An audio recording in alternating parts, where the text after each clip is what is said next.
Je n'aurais jamais pensé avoir le courage de partager cela avec qui que ce soit, mais après ce qui m'est arrivé le 10 août, il y a 8 jours à peine, je ne peux plus me taire. Je m'appelle Elena Duarte, j'ai 52 ans, jusqu'à récemment, je croyais avoir tout ce qu'on pouvait désirer. Pendant plus de 20 ans, j'ai réussi ma vie ici, à Dallas, au Texas. Maison, entreprise, prestige, tout un empire qui semblait me définir. Mais aujourd'hui, je sais que rien de tout cela n'a d'importance. Tout ce que je croyais précieux s'est évanoui face à ce que j'ai vécu. En seulement 18 minutes, Jésus-Christ m'a ouvert les yeux sur une réalité que je n'aurais jamais pu imaginer. J'ai été cliniquement mort pendant 18 minutes, et pendant ce temps, j'ai vu des choses qui résonnent encore en moi, comme si elles se produisaient maintenant. J'ai vu 3 péchés dont je n'avais jamais réalisé qu'ils m'empêchaient d'être enlevé. 3 péchés que des millions de chrétiens commettent chaque jour sans même s'en rendre compte.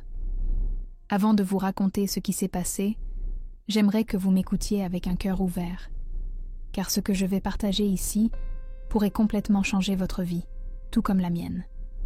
Mais pour que vous compreniez, laissez-moi revenir un peu en arrière et vous montrer qui j'étais avant ce jour-là. Je n'ai jamais vu le camion de livraison qui a grillé le feu rouge. Je n'ai pas eu le temps de freiner ni de faire une embardée. L'impact a été si soudain et violent que mon corps a à peine eu le temps de comprendre ce qui se passait. La dernière chose dont je me souviens, c'est le bruit du métal qui se tord et du verre qui se brise. Et puis, le silence absolu. La douleur a disparu. Le chaos a disparu. Tout s'est arrêté, comme si le temps s'était arrêté. Soudain, je me suis retrouvée debout près de ma voiture accidentée, les yeux fixés sur mon corps coincé à l'intérieur. J'ai vu les ambulanciers se précipiter, tentant désespérément de me réanimer. Le plus étrange était de voir toute la scène de l'extérieur et, en même temps, de savoir que la femme allongée au sol, c'était moi. Mais il n'y avait ni peur, ni désespoir. Au contraire, une paix profonde m'envahissait. Tandis que j'observais, j'ai senti quelque chose m'éloigner de la scène. Le bruit des sirènes, les voix agitées, tout s'estompa. Peu à peu,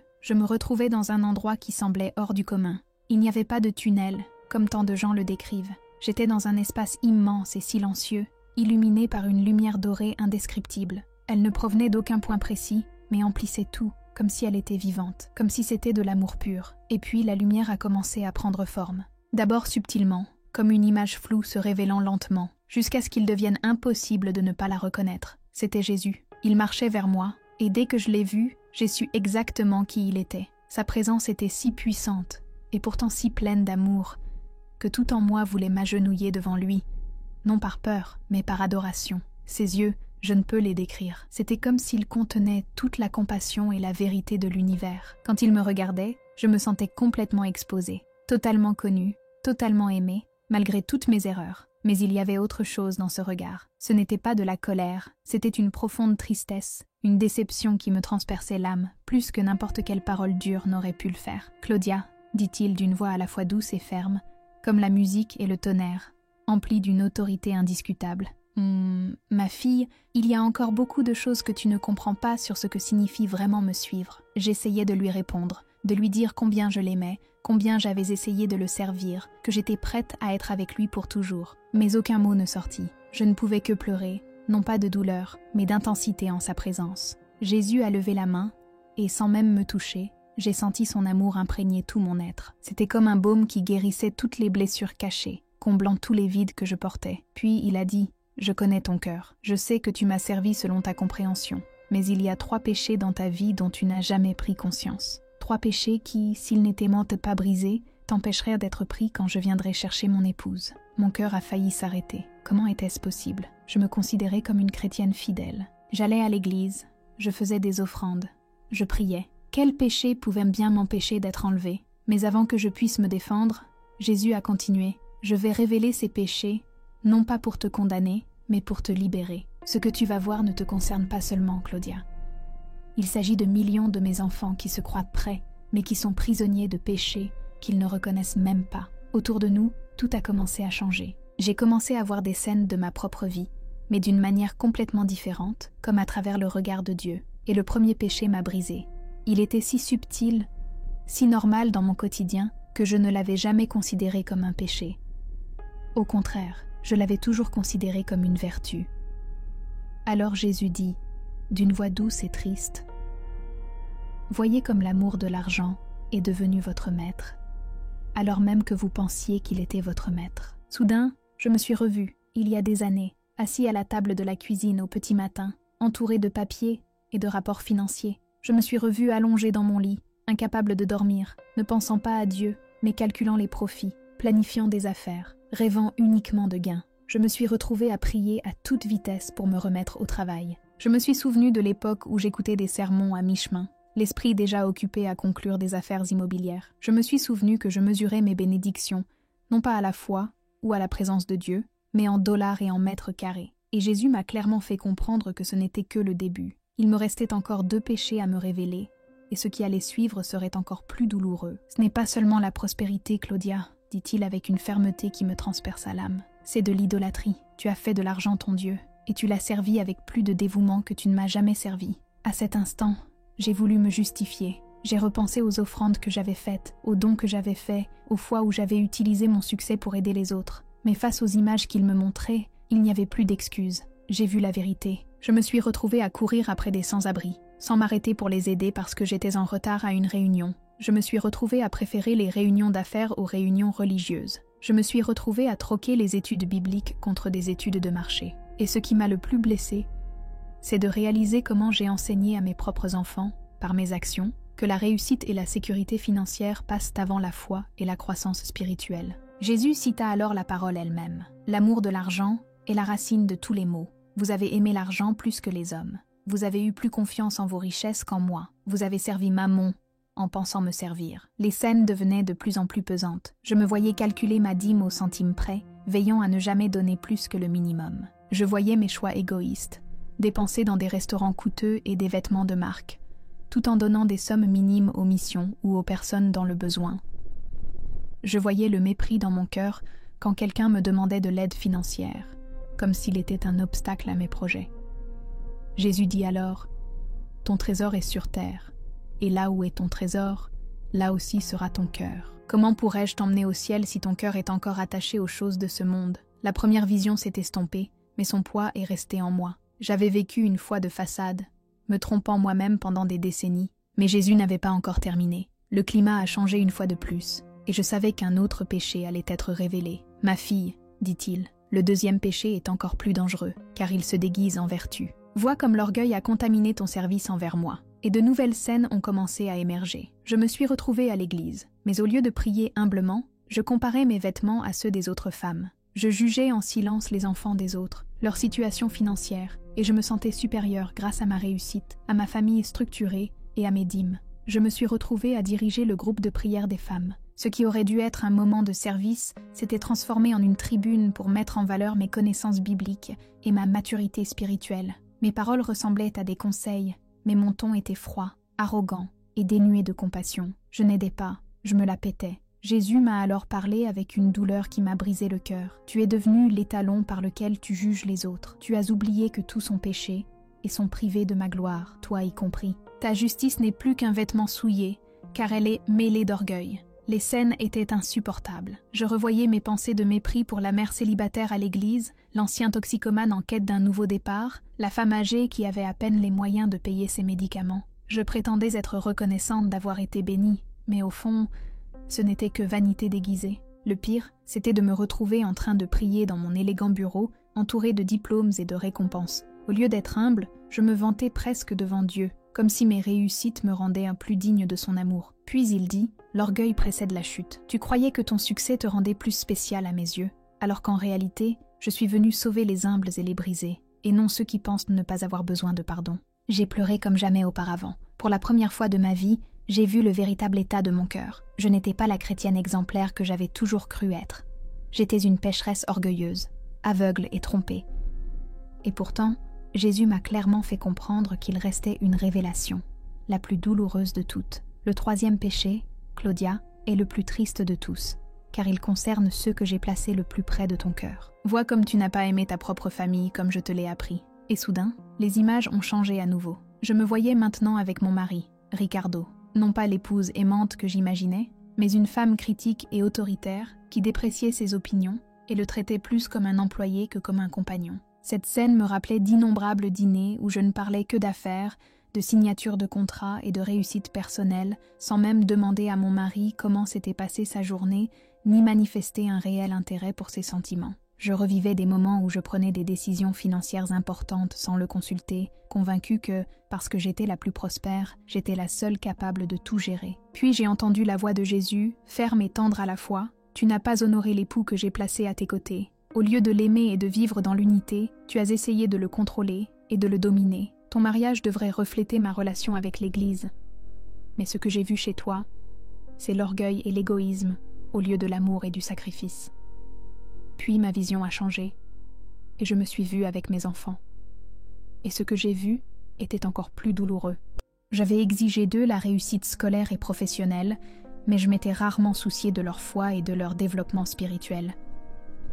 J'ai vu la pression que j'exerçais sur ma fille Camilla pour qu'elle excelle en médecine, sans même lui demander son avis. J'ai vu mon fils André développer son cabinet d'avocat tout en traversant des crises spirituelles que j'ignorais. J'ai vu ma plus jeune fille, Elisa, être applaudie pour avoir obtenu son diplôme, tandis que je fermais les yeux sur le fait qu'elle ne voulait plus aller à l'église. C'est alors que Jésus prit la parole. Tu t'es davantage préoccupé d'élever des enfants qui réussissent que d'élever des enfants qui me craignaient. Tu as montré par ton exemple que la réussite et le statut social étaient plus importants que la foi et l'humilité, et ils ont suivi exactement ce que tu as vécu avant eux. La scène la plus bouleversante fut un dîner de famille qui avait eu lieu 2 mois seulement avant l'accident. Nous étions tous réunis, mais au lieu d'une véritable communion, la conversation tournait uniquement autour des objectifs professionnels, de l'argent et de la reconnaissance. Nous avons fait une brève prière avant le repas, sans profondeur, comme s'il s'agissait d'un simple rituel pour débarrasser la table et revenir à l'essentiel, nos réussites. J'ai réalisé comment mes enfants avaient appris de moi à dissocier la foi de la vie quotidienne, la considérant comme un détail facultatif plutôt que comme le fondement de tout. Ils allaient à l'église de temps en temps, quand ils en avaient le temps, mais leur cœur était fixé sur les choses mêmes que j'avais valorisées, la réussite, la richesse et le statut social. Jésus a ensuite cité sa parole. L'amour est patient et bienveillant. Il n'est ni arrogant, ni orgueilleux. Mais l'amour que tu as montré à ta famille était conditionnel, basé sur les résultats et les réussites, et non sur leur valeur éternelle en tant que mes enfants. Tu n'as pas réussi à les conduire à moi parce que tu t'éloignais de moi. Quand ces visions ont pris fin, j'étais en miettes. Les 3 péchés révélés par Jésus n'étaient pas des scandales ou des défauts visibles que j'avais toujours associés à un échec spirituel. C'étaient des péchés subtils, cachés derrière une vie apparemment exemplaire. Je pensais vivre en chrétien fidèle, mais au fond, j'étais spirituellement en faillite. C'est à ce moment-là que j'ai enfin trouvé la force de parler. Même si c'était à voix basse, « Seigneur, je ne savais pas, je pensais te servir, je pensais être prête pour ta venue. Comment ai-je pu être aussi aveugle ?» Les yeux de Jésus s'emplirent de compassion, et il répondit, « Ma fille, c'est précisément pour cela que je te montre tout maintenant. Il n'est pas trop tard. Ces péchés ne sont pas impardonnables, mais ils doivent être reconnus, confessés et abandonnés. Je te renvoie, Claudia.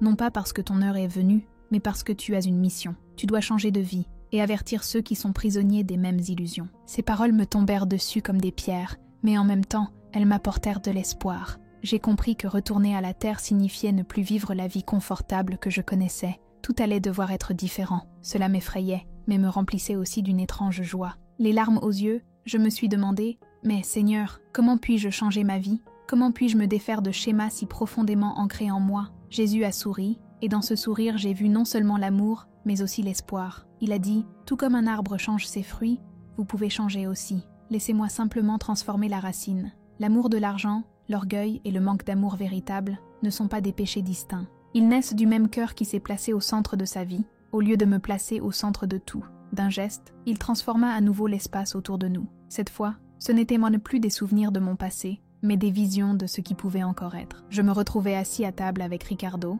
mais au lieu de discuter de contrats, nous lisions la Bible ensemble. Je l'écoutais attentivement et respectueusement, et ses yeux brillaient de joie tandis qu'il partageait ce que Dieu nous enseignait. La vision a changé, et soudain, je me suis retrouvée à l'église. Mais cette fois, je n'étais plus la femme hautaine d'autrefois.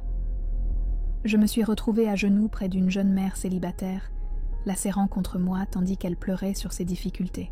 Et au lieu de me sentir supérieure, j'ai pleuré avec elle, partageant sa douleur, lui offrant une aide concrète sans attendre de reconnaissance. Mon sac à main de créateur gisait par terre, oublié, car là, à cet instant, la seule chose qui comptait était de partager l'amour du Christ. Jésus dit alors, « Voilà ce que signifie aimer. L'amour ne recherche pas le prestige, il ne se soucie pas des apparences, il ne recherche pas son propre intérêt, mais celui des autres. Il ne compare pas, il n'entre pas en compétition. Il se sert et se sacrifie.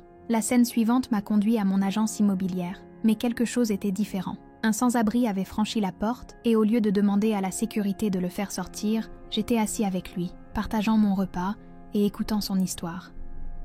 J'ai vu les larmes couler sur son visage et le mien tandis qu'il racontait comment il avait perdu sa famille et son emploi. Et non seulement je lui ai donné de l'argent, mais j'ai passé tout l'après-midi à m'occuper de lui, l'emmenant dans un refuge et lui promettant de revenir le voir. C'est alors que Jésus m'a expliqué « La vraie richesse ne se mesure pas en nombre, ni en possession. Elle se trouve dans des vies touchées, des cœurs transformés et un amour déversé sans réserve. En amassant des trésors au ciel, vous investissez dans ce qui a une valeur éternelle. » Les visions ont continué. Je me voyais maintenant avec mes enfants, mais nos conversations avaient complètement changé. Nous ne parlions plus de réussite professionnelle, ni d'objectifs financiers. Nous parlions de foi, de notre cheminement avec Dieu. J'ai demandé pardon pour le mauvais exemple que j'avais donné, et j'ai vu leur visage s'illuminer lorsqu'ils ont compris que, finalement, leur mère se souciait plus de leur âme que de leur statut. Une autre scène m'a montré de retour au groupe de prière des femmes, mais avec un cœur nouveau. Au lieu d'essayer d'impressionner avec mes connaissances bibliques, j'ai partagé mes propres difficultés et faiblesses. Et c'est dans cet espace de vulnérabilité que j'ai vu la guérison s'opérer, car je ne prétendais plus être parfaite, mais faisais preuve d'authenticité. Jésus dit alors « L'humilité ne consiste pas à se sous-estimer, mais à se sous-estimer. Quand tu diminues, je peux grandir dans ta vie et à travers ta vie. » C'est à ce moment-là que les visions prirent un ton plus pressant. Le regard de Jésus devint sérieux, et je sentis le poids de ce qui allait arriver. « Claudia, ce que je vais te montrer maintenant explique pourquoi ta transformation est si importante. Il ne s'agit pas seulement de toi et de ta famille, mais de beaucoup de ceux qui sont prisonniers des mêmes illusions. Le moment de mon retour est plus proche que beaucoup ne l'imaginent, et beaucoup de ceux qui se croient prêts ne le sont pas, en réalité. L'espace autour de nous changea à nouveau, et je me retrouvais à contempler des églises disséminées à travers le pays. Ce que je vis me laissa angoisser. Des congrégations remplies de gens exactement comme moi, bien habillés, prospères, à l'aise dans leur foi, mais spirituellement endormis. J'ai vu des pasteurs prêcher des messages de prospérité, enseignant que la richesse et le succès étaient un des signes de la bénédiction de Dieu. J'ai vu des chrétiens comparer leur bénédiction à celle des autres, fiers de leur stabilité financière, mais aveugles à leur pauvreté spirituelle. Les églises ressemblaient davantage à des clubs sociaux qu'à des hôpitaux pour pécheurs. L'apparence comptait plus que la vérité. Le statut social parlait plus fort que le cœur. Jésus dit alors, avec une profonde tristesse, « Ceux-ci sont mon peuple, mais ils ont été trompés par les mêmes mensonges qui vous ont trompés. Ils croient que la réussite extérieure est synonyme de maturité spirituelle. Ils pensent que, parce qu'ils possèdent des biens matériels, ils sont prêts pour mon retour, mais leur cœur est loin de moi. Ma vision s'est élargie et j'ai constaté que ce n'était pas seulement là, c'était partout dans le monde. Les églises de différents pays, pleines de gens menant une double vie sans même s'en rendre compte. Ils assistaient aux offices, siégeaient à des comités, faisaient des offrandes. Mais en pratique, la véritable dévotion résidait dans le travail, les comptes en banque, le statut social et le confort personnel. Jésus poursuivit. L'amour de l'argent a infiltré mon église comme un cancer. L'orgueil a aveuglé mon peuple quant à sa véritable condition spirituelle. Et le manque d'amour véritable les a rendus froids et égocentriques, même dans leurs activités religieuses. J'ai observé avec horreur ce qui allait se passer au retour du Christ. Des millions de personnes, persuadées d'être enlevées, seraient abandonnées sans comprendre pourquoi. Elles criaient, se demandant comment elles avaient pu être rejetées, affirmant être des croyants fidèles, mais leur foi reposait sur elles-mêmes et sur leurs accomplissements, et non sur le Christ. Jésus répéta alors ces paroles éternelles. « Ceux qui me disent « Seigneur, Seigneur », n'entreront pas tous dans le royaume des cieux, mais celui-là seul qui fait la volonté de mon Père. Plusieurs diront en ce jour-là, « Seigneur, n'avons-nous pas prophétisé en ton nom, chassé des démons en ton nom, accompli beaucoup de miracles en ton nom? Mais moi, je dirai, je ne vous ai jamais connu.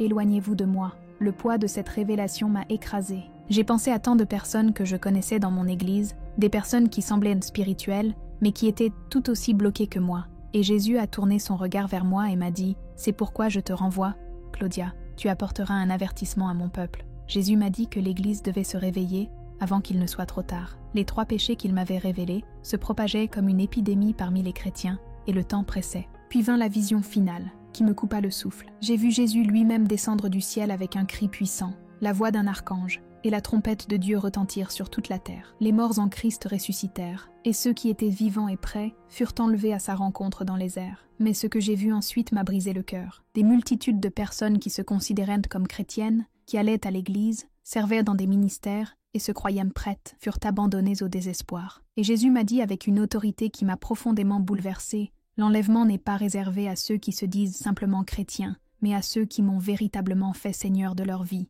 Il est réservé à ceux qui sont morts à eux-mêmes et vivent pour moi. Il est réservé à ceux qui ont amassé des trésors au ciel, qui ont un cœur humble et un amour véritable. La vision commença à s'estomper, et je savais que mon séjour en ce lieu touchait à sa fin. Pourtant, je voulais demander, « Seigneur, quand cela arrivera-t-il? De combien de temps disposons-nous pour avertir les gens et les aider à se préparer ?» Il me regarda avec une profondeur infinie et répondit, « Les signes se manifestent déjà. La tromperie se répand rapidement. L'amour de beaucoup se refroidit. La réussite terrestre a remplacé la sainteté dans le cœur de beaucoup de mes enfants. Avant la fin de cette année, le monde sera secoué par des bouleversements qui mettront à l'épreuve la foi de chacun. L'économie s'effondrera, et l'on révélera qui se confie en moi et qui se confie aux richesses. La persécution séparera le vrai du faux. Les catastrophes naturelles révéleront l'illusion que la prospérité est synonyme de sécurité spirituelle. J'ai ressenti l'urgence dans chaque mot. Il a dit, « Beaucoup de ceux qui se croient prêts découvriront qu'ils ne le sont pas. Mais il est encore temps pour ceux qui se repentent sincèrement. Il est encore temps de se détourner de ses péchés et de vivre la vie à laquelle je les ai appelés. » Tandis qu'il parlait, j'ai compris que cette rencontre ne concernait pas seulement ma transformation personnelle. C'était un appel à devenir témoin.